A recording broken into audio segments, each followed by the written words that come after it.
आइए हम लोग आज के वचन मनन करेंगे। मत्ती रचित सुसमाचार 26 अध्याय 69 से 75। मत्ती रचित सुसमाचार 26 अध्याय वचन 69 से 75 तक हम लोग पढ़ेंगे। पतरस बाहर आंगन में बैठा हुआ था कि एक दासी उसके पास आई और कहा, तू भी यीशु गलील के साथ था।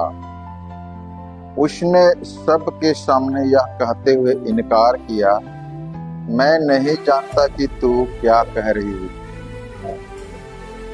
जब वह बाहर डेवढ़ी में गया तो दूसरी दासी ने उसे देखकर उनसे जो वहां थे कहा, यह भी तो यीशु नासरी के साथ था। उसने शपथ खाकर फिर इनकार किया, मैं उस मनुष्य को नहीं जानता। थोड़ी देर बाद लोगों ने जो वहां खड़े थे पतरस के पास आकर उससे कहा, सचमुच तू भी उनमें से एक है, क्योंकि तेरी बोली तेरा भेद खोल देती है।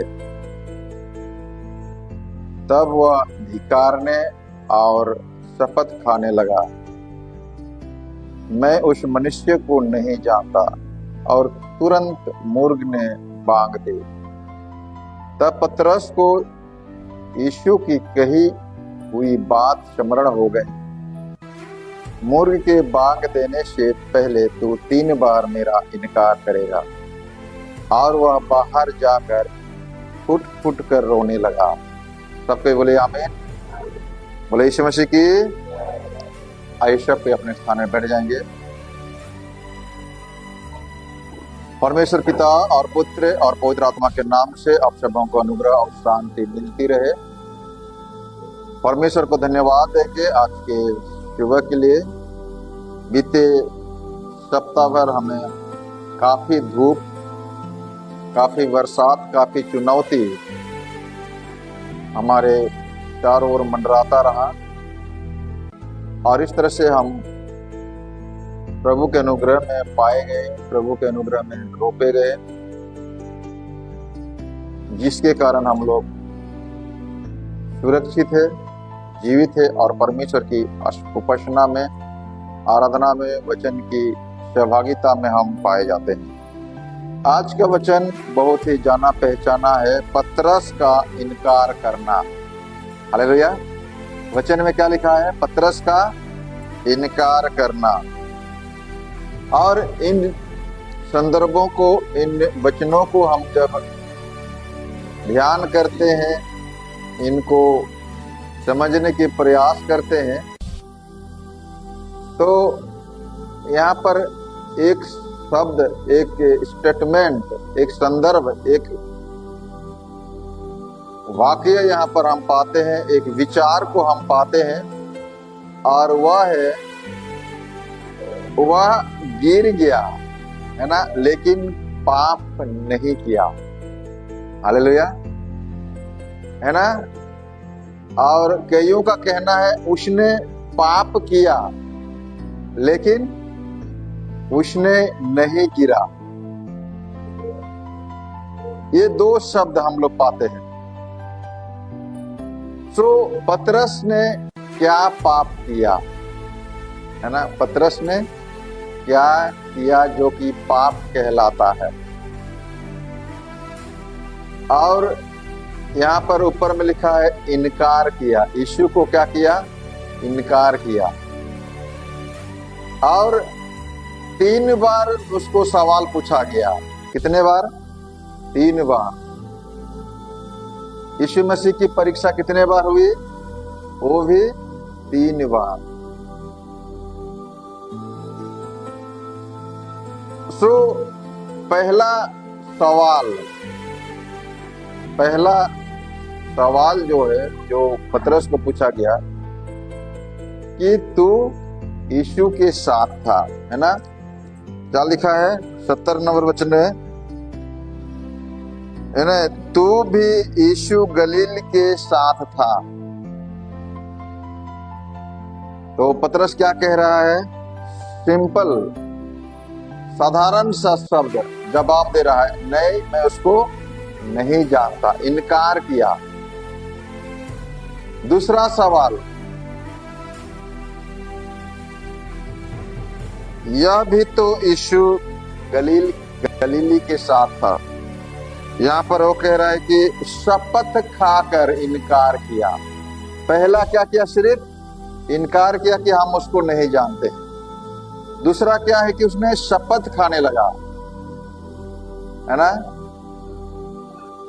किसी प्रकार की झूठी शपथ मत खाओ। अपने परमेश्वर का झूठी शपथ नहीं लेना है। मत्ती रचित सुसमाचार में बीते दिनों में शपथ के विषय में चर्चा कर रहे थे। मत्ती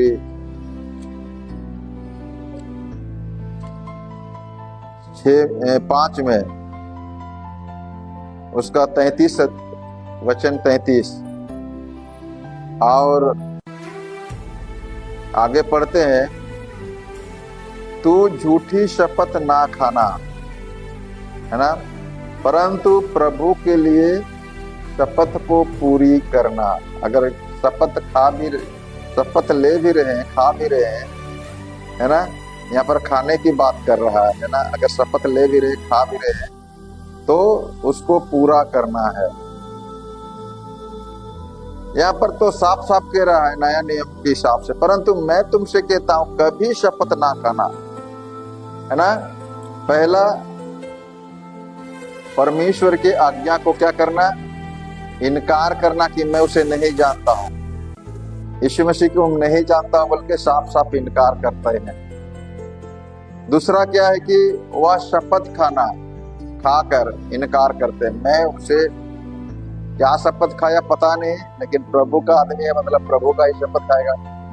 परमेश्वर का आदमी है मतलब परमेश्वर का ही शपथ खाएगा।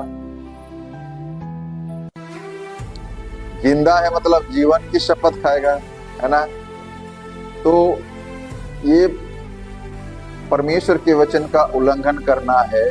परमेश्वर कहता है कि किसी प्रकार की शपथ ना खाओ, लेकिन इसने शपथ खाकर कहता है मैं, पहले तो इनकार करना वह पाप है, दूसरा शपथ खाना भी आज्ञा उल्लंघन करना मतलब वो भी पाप है।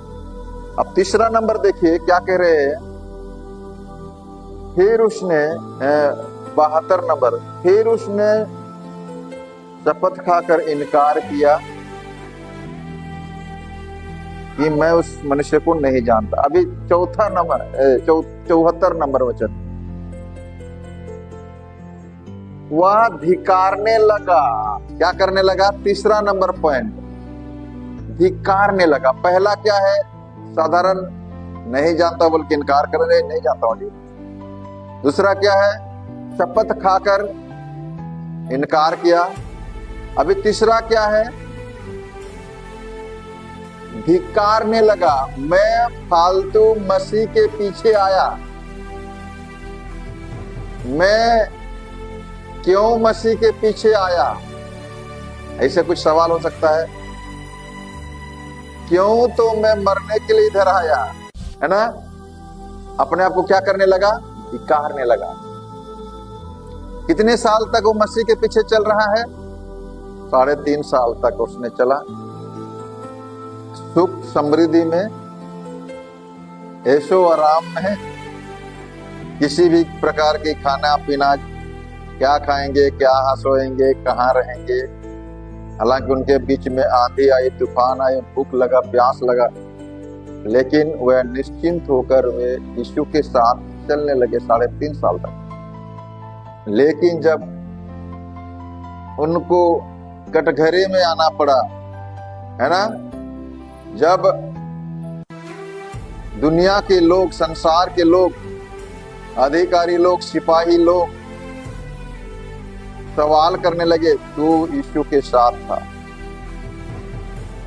तो वो अपने आप में धिकारने लगा, क्यों तो मैं मसीह के पीछे आया। सब चेले जब यीशु को पकड़े वो भाग गए, कहां गए पता नहीं है। पतरस के विषय में कहा गया कि वह देवड़ी तक, यानी कि महायाजक के आंगन तक, यूहन्ना बताते हैं कि पहले हन्ना जो पहले साल का महायाजक था, उनके सम्मुख यीशु को लेके गए, पहले उनके पास लेके गए। उसके बाद कैफस के पास लेके गए, वो महायाजक जो उस साल का था। हन्ना बीते साल का था, कैफस उस साल का था, तो उनके पास। तो पतरस हन्ना के दरबार यानी कि आंगन में भी वो था, और पहला बार का जो इनकार किया हुआ हन्ना के आंगन में थे, दूसरा और तीसरी बार का कैफास के आंगन में थे। तो ये जो घटनाक्रम है, करीब रात को 12 बजे से लेकर 3 बजे की घटना है। और हन्ना के दरबार में जो आए, उनके जो आंगन में आए, उनके सम्मुख जो प्रस्तुत किए, षड्यंत्र रचे, वह करीब 3 के बाद की घटनाक्रम ऐसे बताया जाता है। तो इन घटनाक्रमों में वो अपने आप को क्या करने लगा, कारने लगा, क्यों मैं आया। पहले तो बड़े चाव से बोल दिया।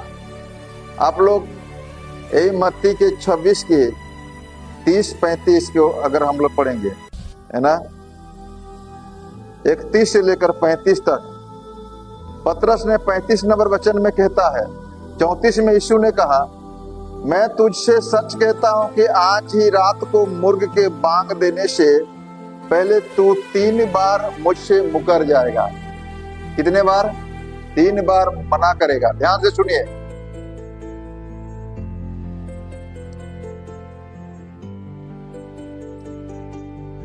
और यहां पर साफ लिखा है,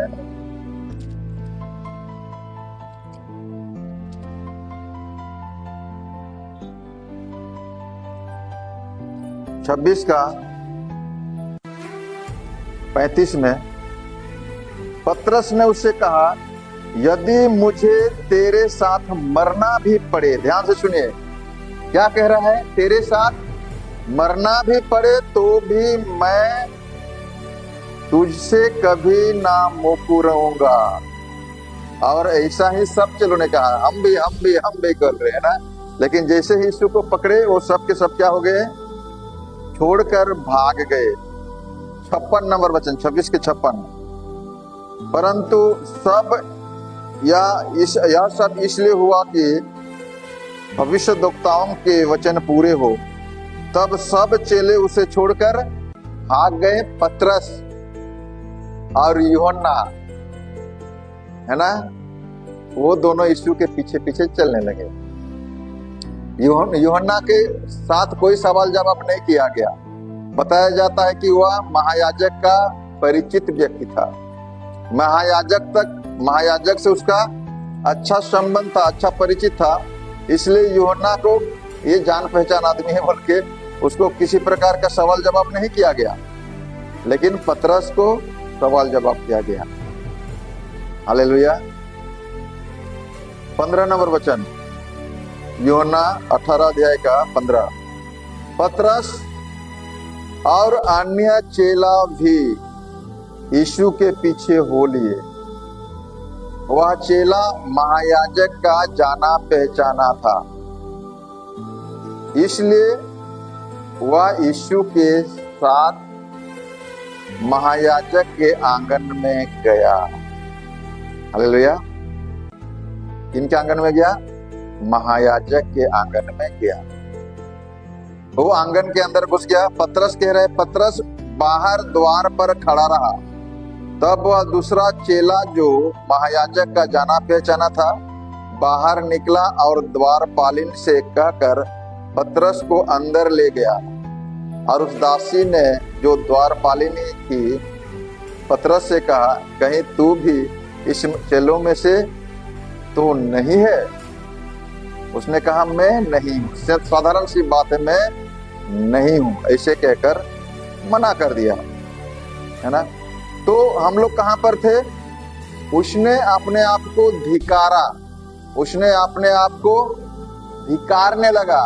क्यों? तो आजकल बहुत सारे लोगों को मसीहत के कारण, बीते दिनों में हमारे एक बहन हमारे कलीसिया में आ रही थी, उसके पति ने बहुत उनको पीटा। उसने एक दो बार मुझे फोन करके बताया, जब मैं मसीह में नहीं था तो मुझे मेरे पति बहुत प्यार करते थे, है ना, लेकिन जब मसीह के कारण मुझे रोज पीटते हैं, रात को डंडा में, सब सो जाते हैं, सब बच्चे लोग, गांव वाले सब सो जाते हैं, तब मुझे पीट दिया। क्यों? तो मैं मसीह को ग्रहण किया। अपने आप को क्यों करने लगा? धिक्कारने लगा। हालेलुया। अपने को क्या करने लगा? धिक्कारने लगा। पतरस भी यहाँ पर धिक्कारने लगा। क्यों? तो मैं इनके पीछे आया। पहला शपथ खाकर मना, पहला तो साधारण इनकार करना, वो भी पाप है।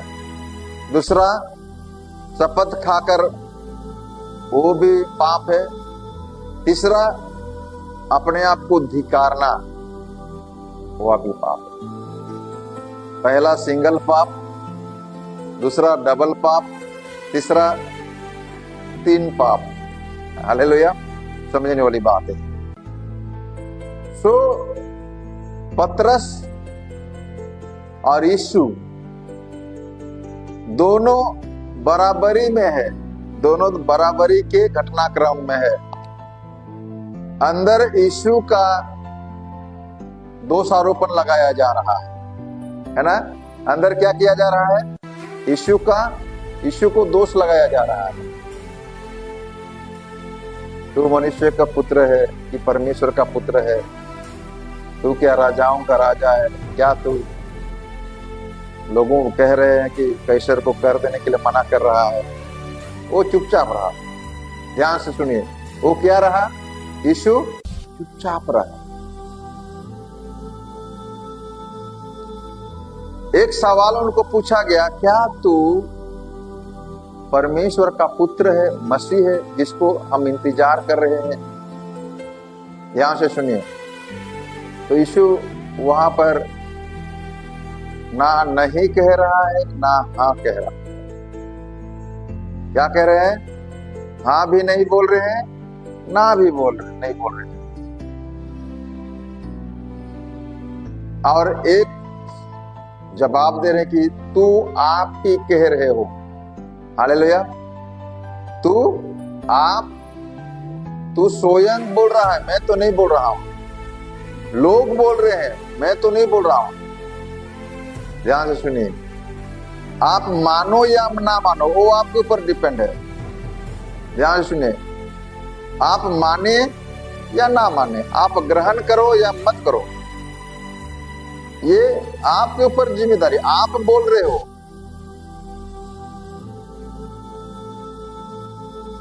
हमेशा यीशु मसीह परमेश्वर को पिता के रूप में संबोधन किया, अपने आप को पुत्र के रूप में संबोधन किया। सचमुच वह मसीह है, सचमुच वह परमेश्वर के पुत्र है, सचमुच वह मनुष्य के पुत्र है, तो भी वह सीधे तौर पर वहां पर अंगीकार नहीं करता कि मैं परमेश्वर का संतान हूं, यानी कि परमेश्वर का पुत्र हूं। क्यों? अगर वह बोल भी दे तो वे विश्वास नहीं करेंगे, है ना। अगर वो बोलेंगे तो भी विश्वास नहीं करेंगे, तो बोल के कोई फायदा नहीं है। बेहतर है कि शांत रहो। क्या रहे? शांत रहो। आगे हम लोग पढ़ते हैं 27 अध्याय को, आप लोग पढ़ेंगे तो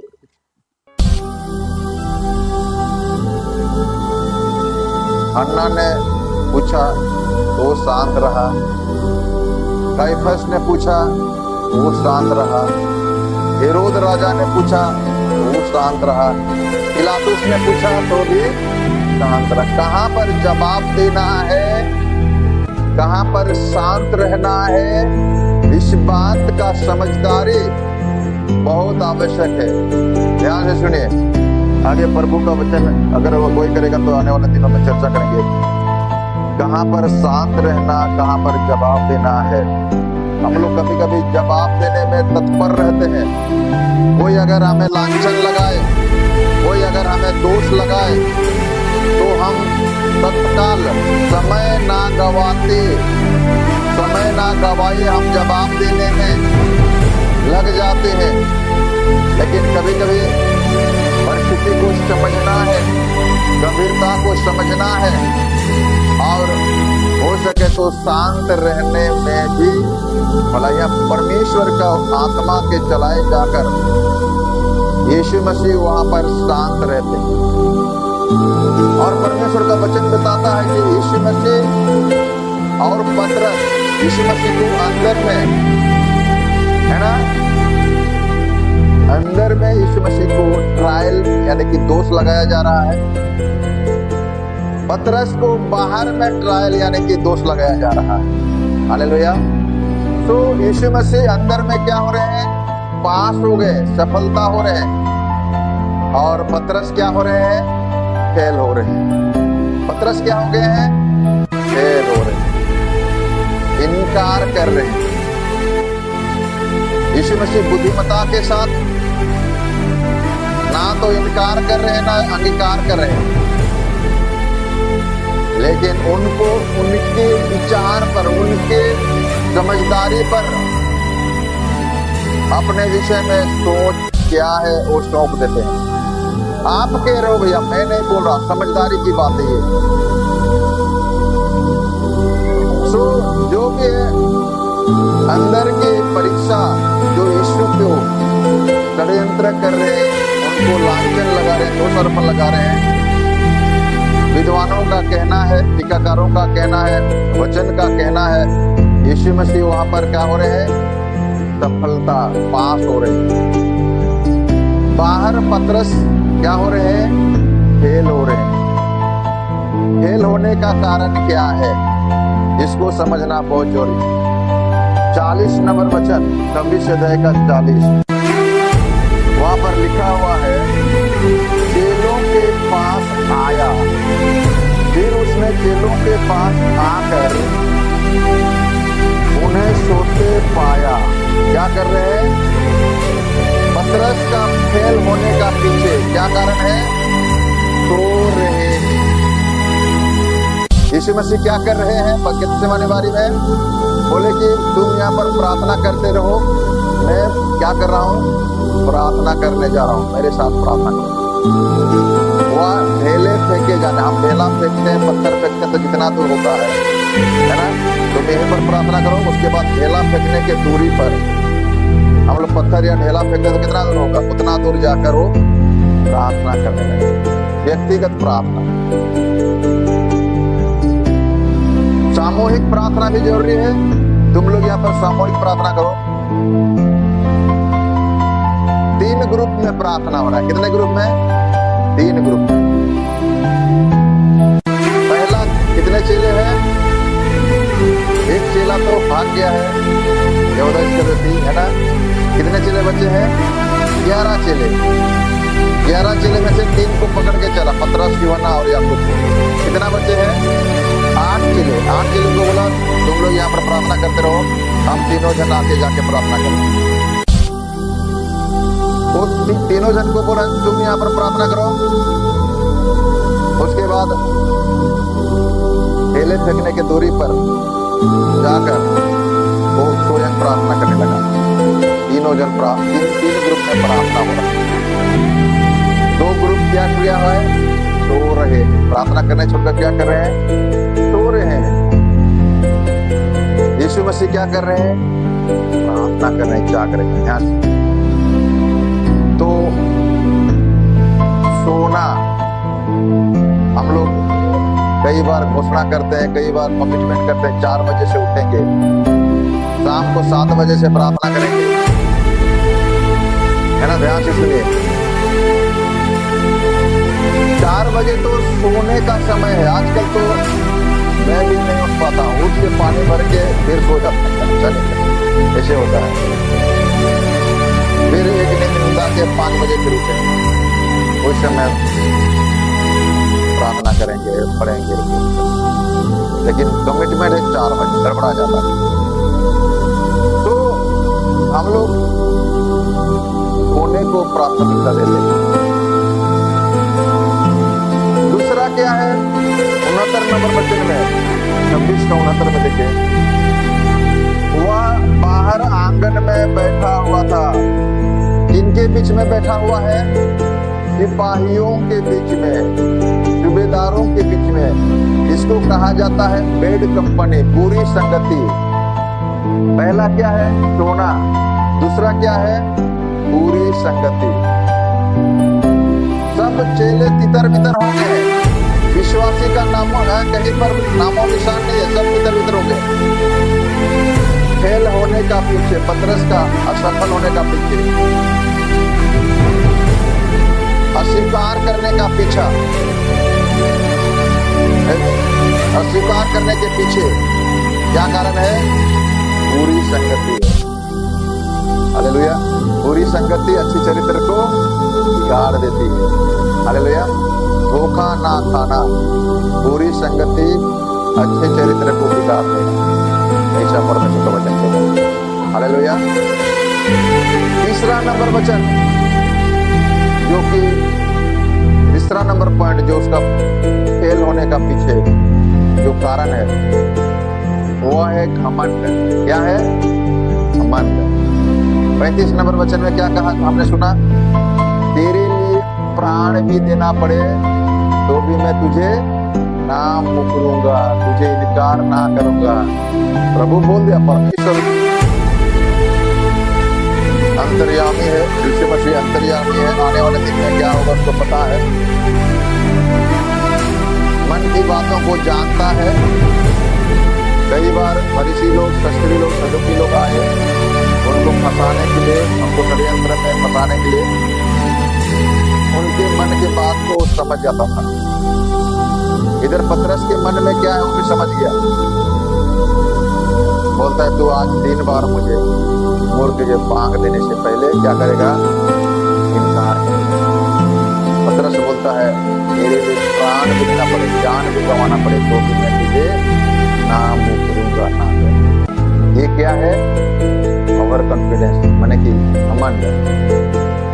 ये 3 बातें, सोना, दूसरा है गलत संगति, तीसरा है घमंड,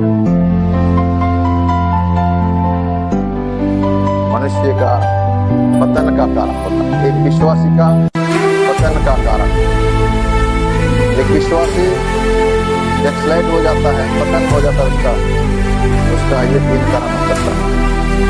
और ये तीनों कारण का मूल निचोड़, जो फल, प्रतिफल जो है, अविश्वास, विश्वास नहीं करना, अविश्वास करना, विश्वास नहीं करना बहुत बड़ा पाप। हालेलुया। आप तभी इनकार करेंगे जब वचन में विश्वास मिलेगा। आप तभी सोओगे जब वचन में विश्वास नहीं रहेगा। आप तभी गलत संगति में जाओगे जब वचन में विश्वास नहीं रहेगा। जब वचन का महत्व आपके हृदय में नहीं रहेगा, धूमिल हो जाएगा, तब अपने आप में घमंड आ जाएगा। हालेलुया।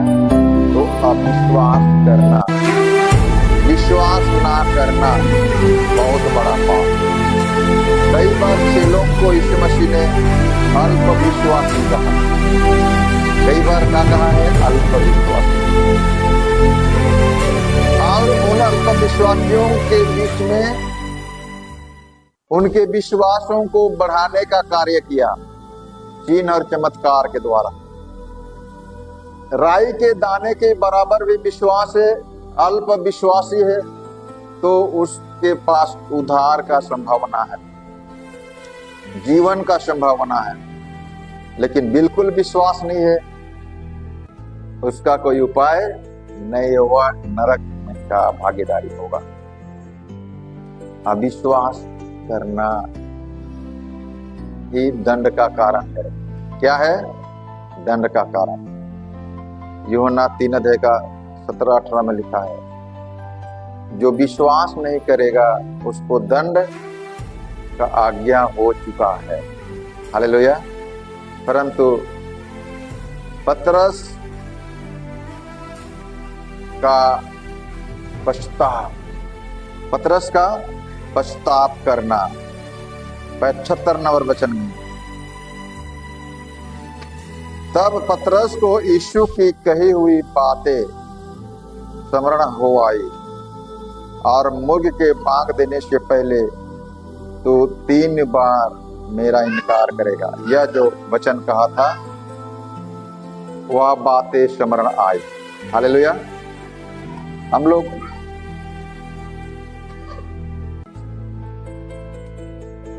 देखते हैं लूका रचित सुसमाचार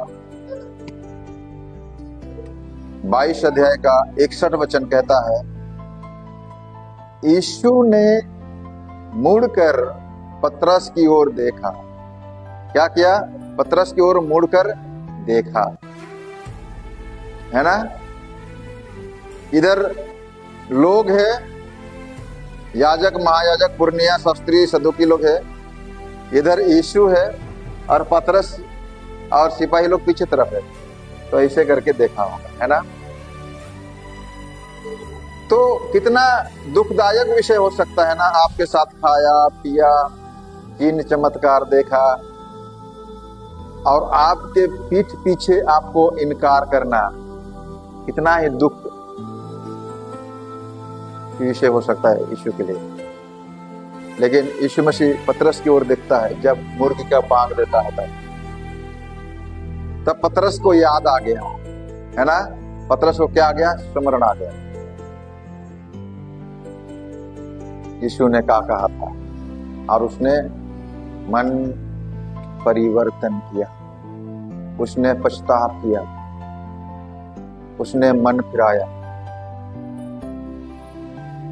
तो मैं सोचता हूं, जब यीशु मसीह का नजर पतरस पर पड़ा, ध्यान से सुनिए, जब पतरस का नजर यीशु मसीह पर पड़ा, ध्यान से सुनिए,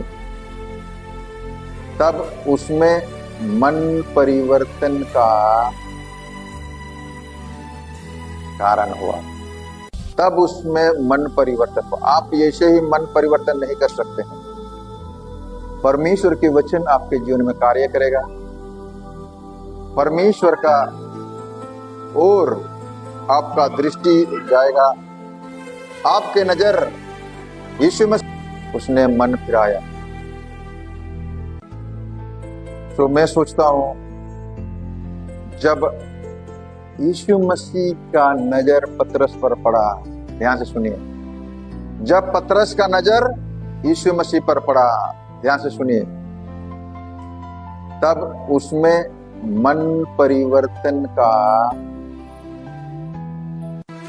कारण हुआ। तब उसमें मन परिवर्तन हुआ। आप ऐसे ही मन परिवर्तन नहीं कर सकते हैं। परमेश्वर के वचन आपके जीवन में कार्य करेगा। परमेश्वर का और आपका दृष्टि जाएगा, आपके नजर यीशु मसीह की ओर होगी, आपके नजर पतरस की ओर होगी, आपके नजर क्रूस की ओर होगी, आपके नजर वचन की ओर होगी। तब ही जाकर कोई व्यक्ति मन फिरा सकता है। ऐसे ही मन नहीं फिराएगा।